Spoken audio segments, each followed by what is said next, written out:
At least 3 killed and hundreds of homes destroyed in apparent Ukrainian airstrike on Russian border town of Belgorod. Putin allies demand revenge for act of aggression. At least 3 people were killed and hundreds of homes damaged in an apparent Ukrainian airstrike on the Russian border town of Belgorod early this morning. The governor of Belgorod, Vyacheslav Gladkov, said several explosions had hit the city of nearly 400,000 people, which lies 40 kilometers north of the border with Ukraine. At least 11 residential buildings and 39 houses were damaged, 5 of which were completely destroyed, Gladkov said via the messaging app Telegram. The bang was so strong that I jumped up. I woke up, I was very scared and I started screaming. A resident of the town told Reuters. They added that the explosions occurred around 3 a.m., midnight GMT. The rocket hit residential houses about 20 meters from my house, the resident said. All the windows in our house were broken, the doors were warped.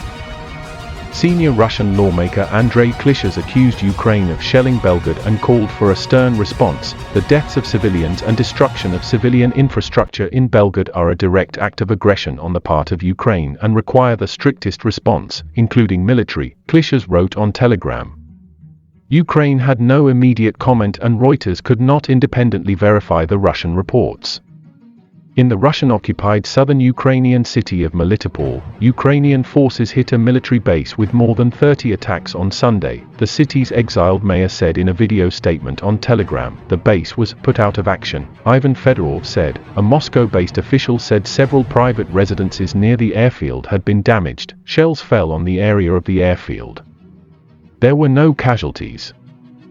Yevgeny Belitsky, head of the Russian-appointed council in the southern Zaporizhia region, wrote on Telegram. The General Staff of the Ukrainian Armed Forces said its air force had flown about 15 sorties in practically all directions of hostilities. About 20 units of enemy equipment and 2 ammunition depots were destroyed.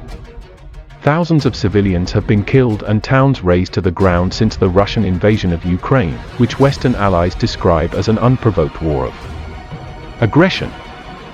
Russia denies targeting civilians in what President Vladimir Putin calls a special military operation to demilitarize and denazify its neighbor. Russia is focused on driving Ukrainian forces out of Luhansk and Donetsk provinces in the Donbass, where Moscow-backed separatists have been fighting Kiev since Russia's first military intervention in Ukraine in 2014. Ukrainian troops report intense artillery fire on residential areas, especially around Lysychansk, the last remaining town in Luhansk. The Russians are reinforcing their positions in the Lysychansk region. The city is on fire, the governor of Luhansk, Serhiy Gaidai, said on Telegram.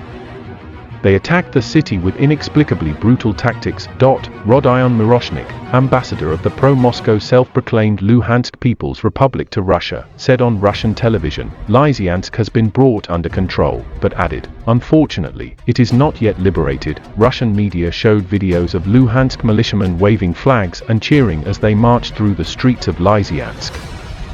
But Ukrainian National Guard spokesman Ruslan Muzychuk said on Ukrainian television that the city remained in Ukrainian hands. Currently, fierce fighting is taking place near Lysychansk, but fortunately the city is not surrounded and is under the control of the Ukrainian army, Muzychuk said. Alexei Arestovich, an advisor to Ukrainian President Volodymyr Zelensky, said Russian forces had finally crossed the Seversky Donets River and were approaching the city from the north. This is indeed a threat.